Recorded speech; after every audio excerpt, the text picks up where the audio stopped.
పవన్ కళ్యాణ్ గారు ఎంతమంది అవమానించినా భరించారు, ఎంతమంది ప్రేమించినా తలొంచారు. గాజు పగిలే కొద్ది పదునెక్కుద్ది. తన సిద్ధాంతాలకు, భావజాలానికి దగ్గరగా ఉన్న కూటమితో, పొత్తుతో విజయం సాధ్యమని పవన్ కళ్యాణ్ గారు గట్టిగా విశ్వసించారు. జగన్ గుర్తుపెట్టుకో, అర్ధపాతాళానికి తొక్కకపోతే నా పేరు పవన్ కళ్యాణే కాదు, నా పార్టీ జనసేనే కాదు.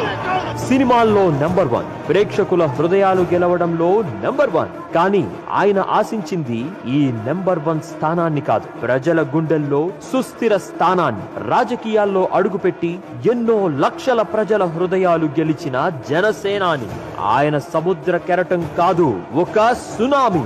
ఖచ్చితంగా గుర్తుపెట్టుకో, క్లాస్ అంటే సైజు కాదు, సైన్యం.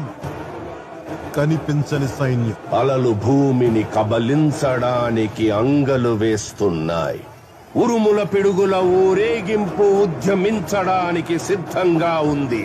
అతని రాక పట్ల విధి కూడా కంపించింది. పవన్ కళ్యాణ్ 1,00,000 ఓట్ల మెజార్టీ దిశగా వెళుతూ ఉన్నారు అని ప్రస్తుత సినారియో చెప్తుంది. విడుదల పవన్ కళ్యాణ్ అనే నేను శాసనం ద్వారా నిర్మితమైన భారత రాజ్యాంగం పట్ల నిజమైన విశ్వాసం, విధేయత చూపుతానని, భారతదేశ సార్వభౌమాధికారాన్ని, సమగ్రతని